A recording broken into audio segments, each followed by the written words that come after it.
Okay, well, welcome back. What is Pesapalo? Let's try and break it down in like really simple terms.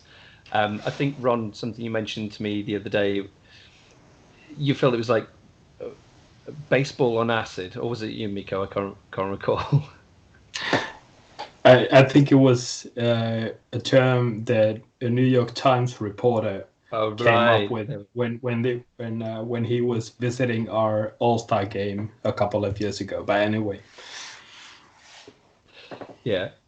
Well, one of the things that really strikes me is there's so many similarities with baseball, and it's one of the things I've drawn a distinction of on my blog. But you don't have all the sort of time delays, the game delays. Um, it's a bat and ball sport at its heart. But the pitching is entirely different. In baseball, you've got a pitcher's mound and it's a horizontal pitch to the batter. But in Pesapalo, it's a vertical pitch. Is that right? yes, and that is basically the one key factor that makes this sport completely different from a tactical perspective, also because. Once you start playing, it doesn't take long before you hit the ball more times than you don't hit it. Like you get contact to the ball whenever you want to, basically, and that changes the perspective of the game dramatically. And also, like Pesapalo is also duel between the pitcher and the batter, but it's like from my perspective it's also a battle between the pitcher and the head coach, who usually uses the signal fan that we will probably talk about in the later episodes. But that's one of the key factors, one of the key like differences. But like i don't I'm not going to the history of Pesapalo all the way through, but just as I want to mention that Pesapalo also has a background of being like a sport that is also good for military purposes. The creator of Pesapalo was like he one of the influences that he had was that Pesapalo can help the soldiers to keep up the essential skills that they would need, like when going to war or preparing to go to war. And that's like throwing and running and things like that. So it has a background from there too. Sure. Like silent signals, like the fan signals, knowing like secret codes and things as well.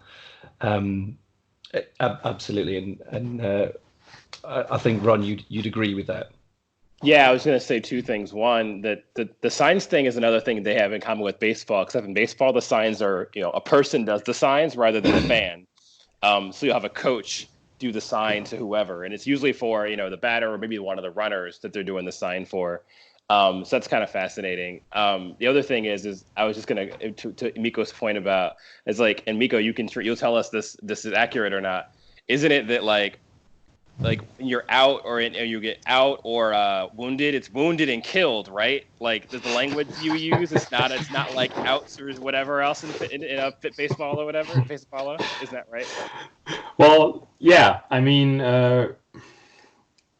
in from the viewpoint of history, that's exactly how it goes, and we're still talking about somebody getting wounded. That is true, but like in the last 20 years or so, we have scrapped the term to be killed or to die, and we're using the term out also in Pesapalo. Um, it's an interesting note that you make there, and there's a distinction, of course, between being wounded and being out, and it's one that's really different to a lot of sports. Um, Being caught in, say, cricket or in baseball, that's it. the hitter is out. But in Pesapalo, it takes on a whole new meaning. It's a wholly different thing. Was that something that was a bit kind of confusing at first, Ron?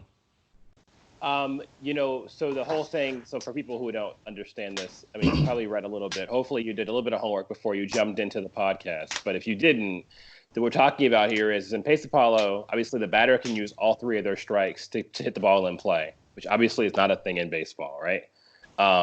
Maybe closer to cricket, right? Because in a sense that you get like 6 overs, right? So you get 6 balls, right? Is that right? Or is it 5? But at least there are 6 balls in and over. Yeah, but over, a batsman never technically has to run in cricket. They can just choose whenever. Right. At least there's a parallel to that. Baseball has none of this, right?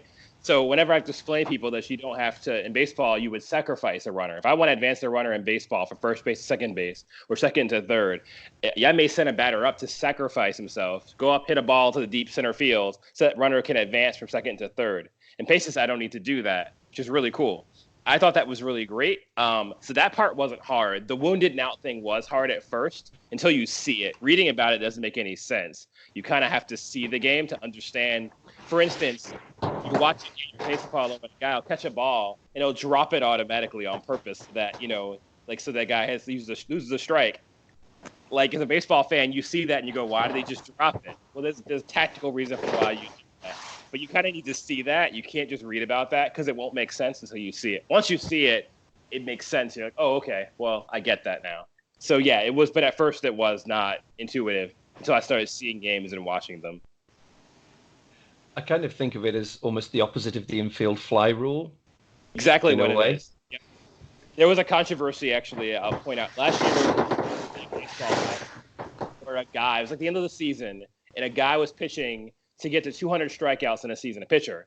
And so his teammates, knowing he needed this, right, he wanted to get this, maybe it was 300, because that's a big milestone in baseball. 300 strikeouts. Doesn't happen very much anymore. So his teammates, somebody hit a foul ball that they could have caught, but instead of catching the foul ball, they let it drop, which to me looked like a pesis play. I'm like, oh, it's like pesis almost. And so, but it was controversial here because they're like, I can't believe that they would do that. And he got a strikeout and it all worked out. But anyway, so yeah. But it's the opposite of the fly rule, exactly what it is. It's hilarious. Perhaps Miko, you could add your take, obviously, with your experience, what it is. What is the difference between being wounded or being caught in that circumstance and being out? Well, shortly, when you catch the ball directly from the air, that is, any runner who is out of base at that very moment has no, we're calling that the runner is not safe anymore. So they have to advance to the next base before the ball gets there. And that is the basic thing that the runner has to do. But if the runner is standing on base and it's not the third strike, then basically nothing happens.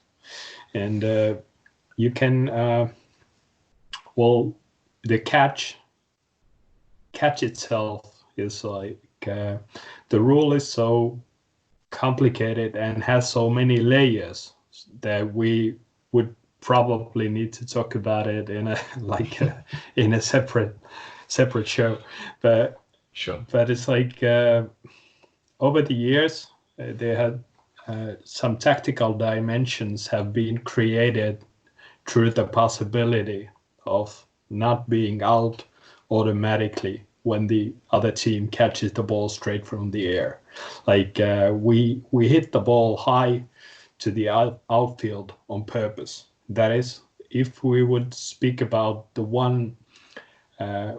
most important hit that you need to learn in Pesapallo, that would actually be that you can hit the ball deliberately, a high ball to the outfield, so that the runners can get safely to the next base, and then the outfield has to come up with the solution that do they take the ball out and the runners out, or do they actually, like Ron said, drop the ball on purpose, which which usually happens so that when the outfield teams want runners on all bases, and also that sounds crazy from the baseball point of view, but it's actually if we take two, like shortly, we take two options. First one, you drop the ball and you have runners on all bases, or the second one that you catch the ball and you only have a runner, for example, on third base. If you have runner on all bases, then it forces the batting team to come up with something during the next three strikes, the next batter. But if you only have the runner on third base, he or she, the runner doesn't have to run. Like they can hit the ball anywhere on the pitch, and if you make one more small mistake anytime, that's pretty much automatically a run. So it creates tactical dimensions, and it is being used on purpose, like not in the smallest junior teams and games, but I would say that when we reach teenage and from there afterwards, it is a tactical weapon, most certainly in Pesapallo. And talking about tactics and sometimes wanting more runners on base, the layout of the bases seems very alien to what Americans would be familiar with, or anybody familiar with baseball. And the distances between the bases increases. So, first base is pretty close and then second base is further, and so on and so forth. In American baseball, obviously, you go straight right, there's first, and you go around in an anti-clockwise fashion. In Pesapallo, it kind of zigzags. You go left first. Ron, did you think that was again a curiosity when you first came? Yeah, it was definitely an oddity at first, and it obviously when years I've been showing this game to people, and the first thing they notice, of course, is like, wait, why is third base over there? And you're like, no, that's first base. Like, I'm really confused. And you explain, no, it's a zigzag. The bases are further apart. Baseball, everything is 90 feet. The pitcher is 60 feet from home plate. It's a little further than that, 60 feet 6 inches, something like that. But paces, everything is further away. The pitcher's next door. Yeah, all of that takes a while to explain to people at first. It takes me a good 5 minutes to get through that.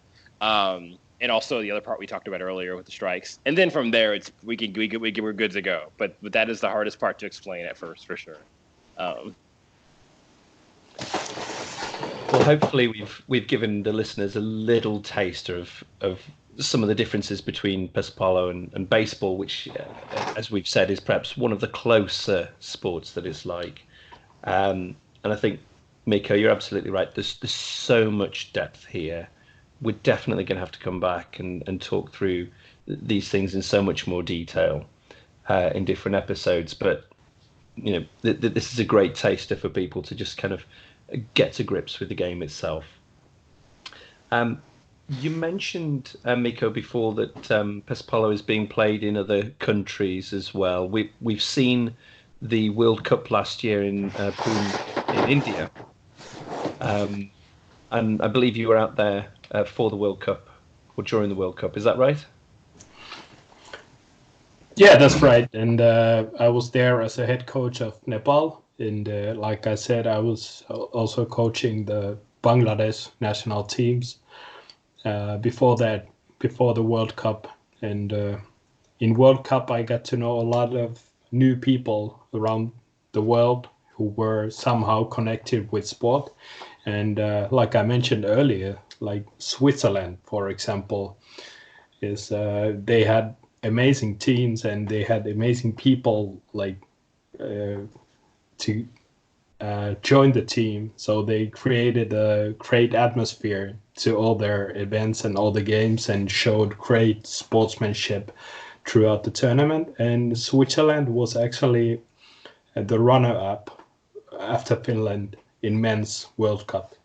and they played some impressive pesäpallo. So, for example, the teams from Asia, they barely had a chance against Switzerland, and so it's been interesting. It's quite new in Asia, but I truly believe in the possibilities of pesäpallo growing slowly but surely in Asia, and I have also had plans to go back there to create something like build on top of what we got started. But let's see. So it was a surprise to me, and it's something that I believe that has a good, bright future.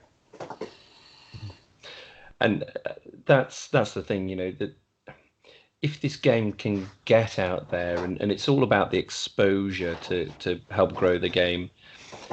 So far, it's been this kind of little best kept secret in Finland in many respects. Certainly, my perspective of it is. But hopefully now, with more globalization, more things being out there in different languages as well, and as you say, there's a growth in the Indian subcontinent as well, that it'll help really grow this sport as a sport in its own right, and not just kind of some odd thing that people do in Finland. Yes, and so like brief addition to the thing, I believe that this growth, and I think that we would also go to this in like future episodes, but I think that it comes down to three things. Like first of all, getting the kids to play the sport wherever in the world that is, so that they learn the basics of the sport while they're growing up, and so that they have the basic skills that we can build on tactically, for example, when they reach their teenage years. And the other thing is the quality of coaching, and obviously the umpiring, and that's one of the key steps one of the key things that Finland has to be able to produce in the start, so that the game can advance. And the third, and probably the most difficult one, is the equipment, because the pesäpallo equipment is even on European or Western standards, it's quite expensive. I mean, when you buy a brand new pesäpallo bat, we're talking about 300 euros roughly, and it lasts maybe, like, it depends, but it only has a guarantee of 1 month if you're playing in some actual series, like in the highest levels. So it's quite expensive, and also the glove is 150 euros, more or less. So it's like, when we go to the Indian subcontinent, the fact is that we cannot produce the amount of equipment that would be needed. And also, one ball is like 20 euros, and it only lasts for like, you can hit it 100 times at most. And after that, you have to throw it in the trash. You cannot use it for anything else than play catch. So it's but right now they are starting to make their own equipment in India. And I actually, for example, I have a baseball pesäpallo glove made of leather that has been made in India. So that's they came up with some samples in the World Cup, and they are starting to make bats out of wood as a start, because it's and that is something that juniors use in Finland too. So it's like, I believe that it's baby steps, but we're getting there in the right direction. And finally, obviously, the key for this podcast is Superpesis, which is the top division in Finland. and there are currently 14 teams who vie for that championship. Ron, you're a big Vimpelli fan. Right, that's right, yeah. And obviously one of the other teams, the current reigning championship team is Jonsson Myla. And Mikko, that was your previous team. But you also mentioned another team, Monza Pepe, who have just been promoted to Superpesis from the second tier. What was it like working with Monza last year? Because they really were a cut above the rest of the Superpesis, the second division teams, weren't they? Yeah, it was an amazing experience, to be honest, because of the people who were related to the team. And so the atmosphere that we worked in was like there was a lot of stuff happening. The club was expanding, and they changed the chairman of the club, the president of the club, in the middle of the year. That was it was a planned move, and but things were like there were all kinds of twists and turns. But in the actual playing field, we came up with this peaceful environment, and also we had great players and an amazing spirit that was, I think that was something that separated us, and the professionalism of the players, even though they were hardly paid anything to play the game. But we got there, and now Pesäpallo is coming from, it will remain a game of the smaller towns and cities, and places like Vimpeli, for example, that has I'm not sure, but we're talking about 4,000 or 5,000 people in the whole village, and that's amazing, and I love that. But now we're getting like bigger cities also in Finnish scale that are starting to have close to Superpesis level teams, and I think that the future will bring the sport more to the bigger cities like Tampere. But now they have a men's team for the first time in 30 years, and that's one of the main reasons I hope that the season would get underway. Oh, sure. There's a lot of hype about Tampere coming up. There's a lot of really interesting dynamics between all the teams who are in Superpesis this year. We've just had the Holly SM, the indoor tournament group stages, and we'll come on to this in the news section in a moment. But a lot of information that people can get. The Superpesis website, which is superpesis.fi. It is, of course, all in Finnish, but the blog that I run does try and break some of that information down into English. So yeah, hopefully there's going to be a lot more platforms out there in the future that will, get this news out there in English. We're going to take a second short break now, and we'll be right back to talk about all the latest news in Superpesis.